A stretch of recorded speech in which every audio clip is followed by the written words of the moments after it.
Surja El Gjumua, Medinase, 11 vargje.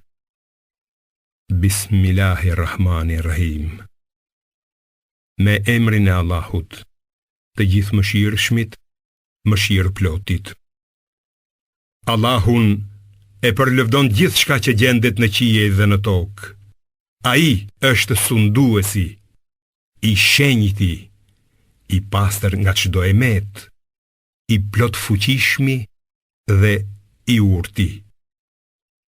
Është ai që u solli të analfabetëve një të dërguar nga gjiri i tyre, për t'u lexuar atyre shpalljet e tij, për t'i pastruar e për t'u mësuar librin dhe urtësinë, ndonë se ata më parë ishin vërtet në humbje të plot. Ai do ta dërgojë atë edhe tek të tjerë musliman nga ata të cilët ende nuk u janë bashkuar. Ai është i plot fuqishmi dhe i urti. Kjo është dhuntia e Allahut. Ai ja jep atë kujt të doj. Allahu zotron dhunti të madhe. Shembulli i atyre që ju besua Teurati, por pastaj nuk e zbatuan atë, i shëmbëllen gomarit, që vetëm sa i mbart librat. Sa i keq është shembulli i atyre që mohojnë shpalljet e Allahut. Allahu nuk ju udhëzon në rrugën e drejtë keqbërësit. Thua ju hebrejve, në qoftë se ju pretendoni se jeni të vetmit miq të Allahut nga të gjithë njerëzit, atëherë dëshirojeni vdekjen, po të jeni të sinqert. Por ata kurrë nuk do ta dëshirojnë vdekjen për shkak të veprave që kanë bërë duart e tyre. Allahu i njeh mirë keqbërësit. Thuaj, vdekja prej së cilës po ikni, do t'ju arrijë.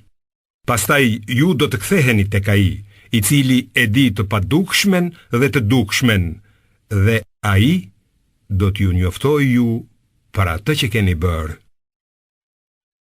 O besimtar, kur të thirreni për të falur namazin e xumas në ditën e premte, nxitoni për ta përmendur Allahun dhe pezulloni tregtin.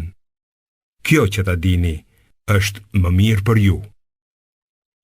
Dhe kur të përfundoj namazi, atëherë shpërndahuni nëpër tokë, kërkoni nga mirësitë e Allahut dhe përmendni shumë Allahun në mënyrë që të shpëtoni. Mirëpo, sa herë që ata shohin ndonjë tregti ose lojë, shkojnë tek ajo e të lënë ty në këmbë. Thuaj, ajo që është tek Allahu është më e mirë nga argëtimi e nga tregtia. Allahu është dhuruesi më bujar.